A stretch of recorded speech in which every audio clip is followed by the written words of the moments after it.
This is a stereo dual channel mixer slash amplifier.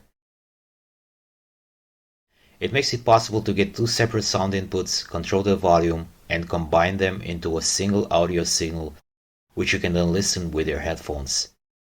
If you want to learn how it works and you want to build one of these yourself, you've come to the right place. Stick around because I'll be showing you how I designed it and built it. I am Cole Weaver, welcome to Designing Hardware.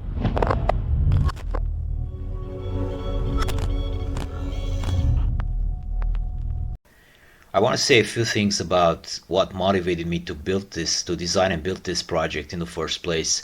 I play a game called Elite Dangerous on my PlayStation, and for those of you who don't know Elite, it's perhaps the best space simulator ever made.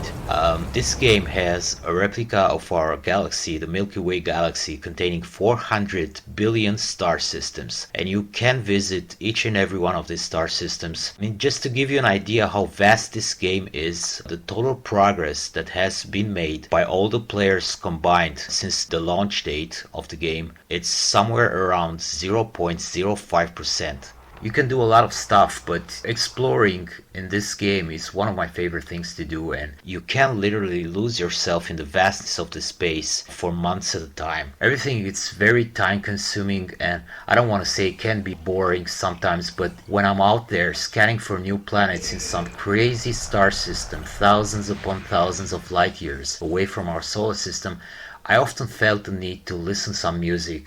Not only in this game, this is a general issue, any game you may be playing. And I thought, wouldn't it be great if you could just keep listening to the game sounds and at the same time play your own music in the background? Your favorite classical music or heavy metal, whatever suits you. So that was the starting point for this project. And then just like most of the times when I get an idea like this, I don't even bother to look if there's a product on the market which you can buy. I just started to design my own version. I built my own hardware. I love to do this, and maybe you should start doing that too, because it's a feeling no money can buy. There are many ways you could build something like this. I'm just showing you how I did it.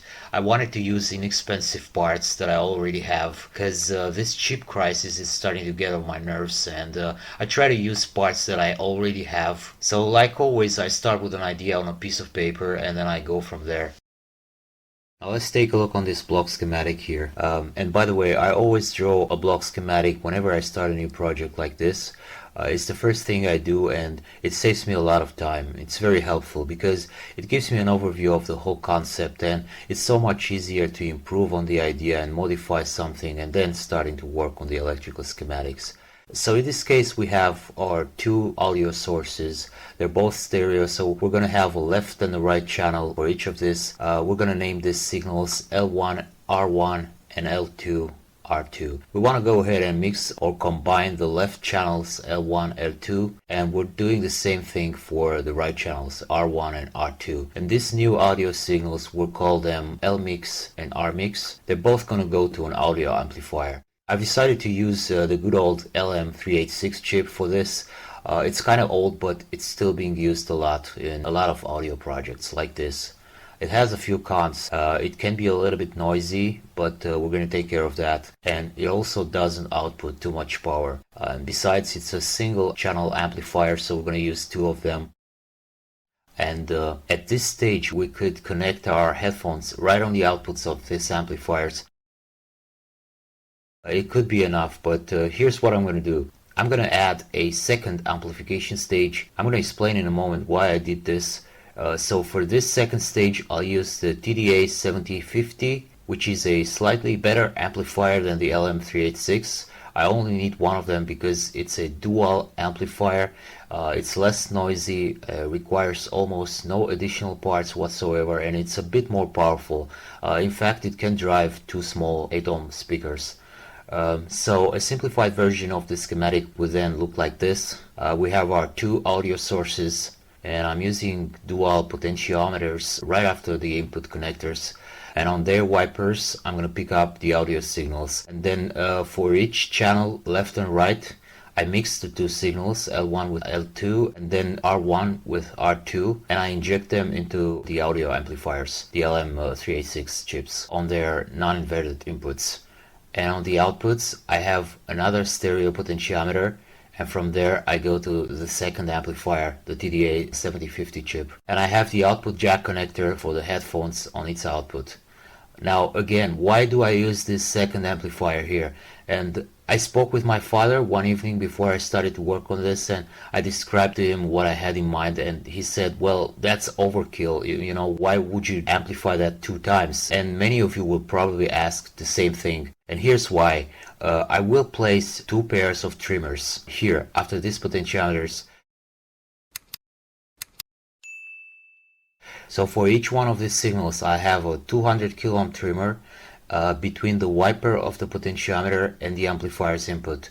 And when I'll calibrate the whole thing, here's what I'm going to do. One of these potentiometers I'll turn completely off, and then I'm coming with a sound source here on the other input. I turn both this potentiometer and the master volume potentiometer to maximum, and this output here will be as loud as it gets. It will also be very distorted.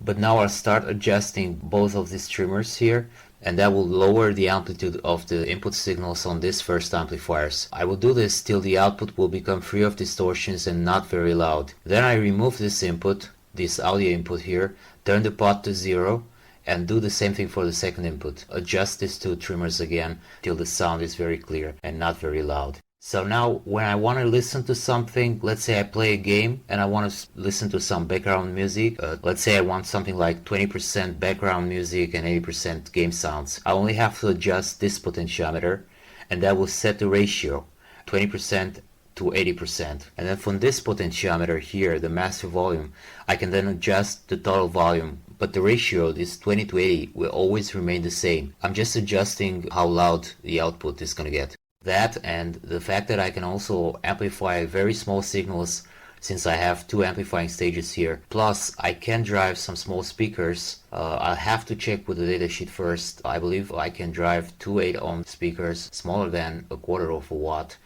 I'm not sure yet, but these are the reasons for doing this, for adding this second amplifier here. And I wanted to do a little bit of testing, so I used this prototyping board, and it works. It's a bit noisy, but I know how to solve this noise problem because I've used the LM386 before. So I started to draw the actual schematic, and it looks like this.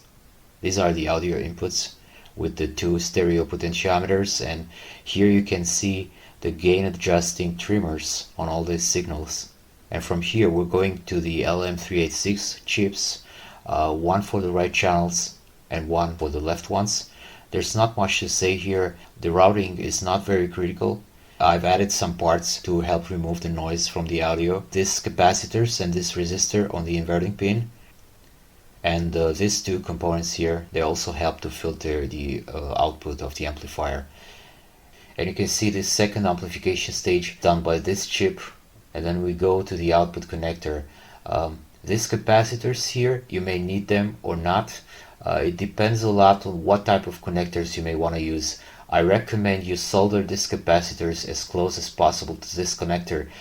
They also help to remove coupling noise, and I guess one thing I didn't do, and it could be added here, some ESD protection. You could experiment a little bit with the value of these capacitors. I think 47 nanofarad is a little bit too high, but it works for me.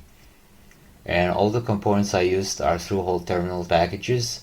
Again, this is something anyone can build. There are no fine pitch packages, difficult to solder or anything. The board measures 100mm by 49.5mm, and I will post both the schematic and the Gerber files and a bill of materials, so you can try and build one of these for yourself.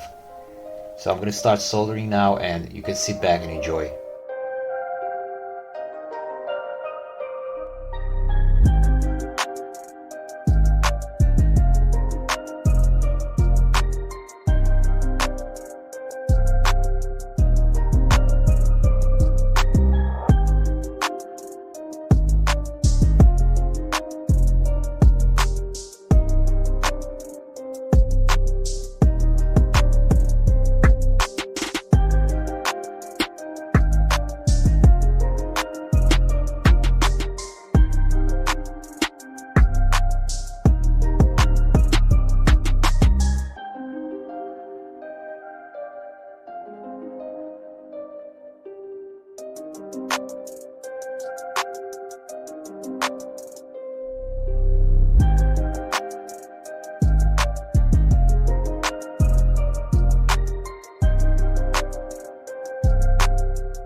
Alright, everything is soldered now. I cleaned the board using isopropylic alcohol.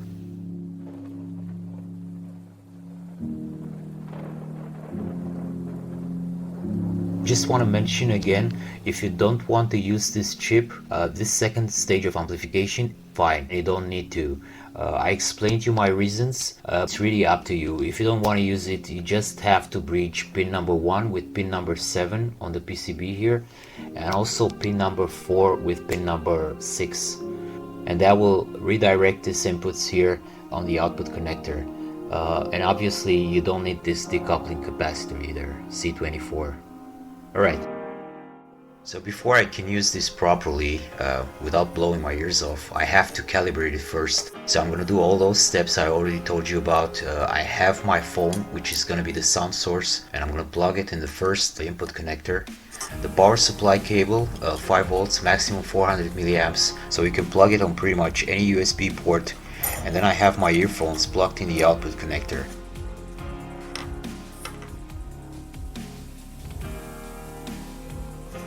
And I'm turning the second input volume potentiometer to 0 and both first input potentiometer and the output volume potentiometer to maximum. The sound is very loud right now and very distorted. And now I begin to adjust both left and right trimmers for the first input till I get a clearer sound on the output.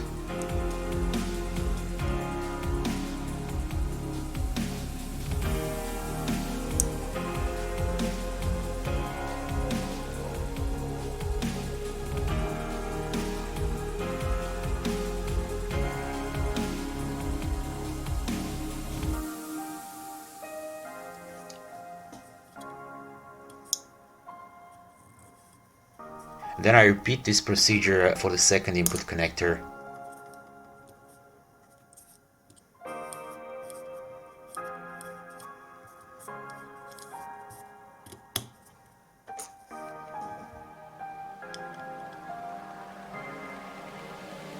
So these are precision multi-turn trimmers, so it takes a couple of full turns to lower the gain, just enough to get rid of all the distortions and to lower the amplitude, the amplification, so the output won't be too loud.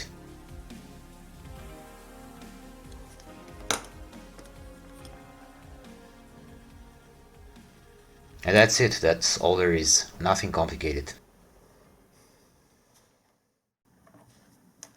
So my phone is now on the first audio input, providing my background music, and I just need to connect my PS4 controller on the second audio input. Or you can use any audio source, like the sound coming from your gaming computer, whatever you like to mix with the first input. And the headphones, I already have them on the output. And let's rock.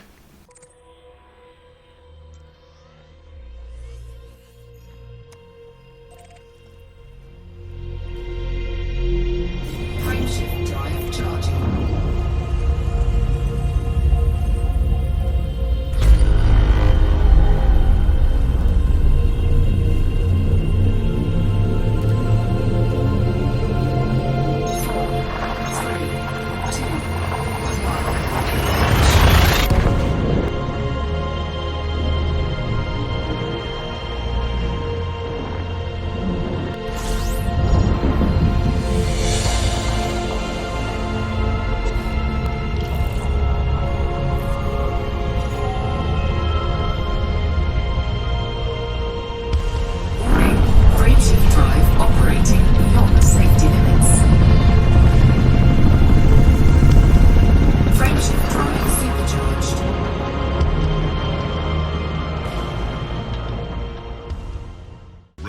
one, fight!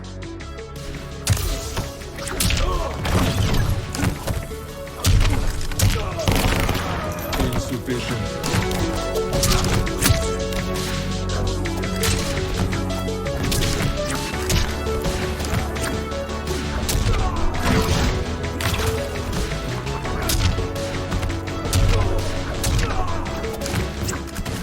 And that's it for this video. I hope you'll enjoy building this yourself. It's fun, it's pretty inexpensive, costs about 10 bucks to build it. And the best part is that it's very useful. I already enjoy using it, and I don't know why I didn't build it earlier. All the files that you're gonna need are linked in the description. Please drop some likes on this video, and don't forget to subscribe and support this channel in any way you can, because it means a lot to me. And I'll see you on the next one. This is Core Weaver with Designing Hardware, signing off.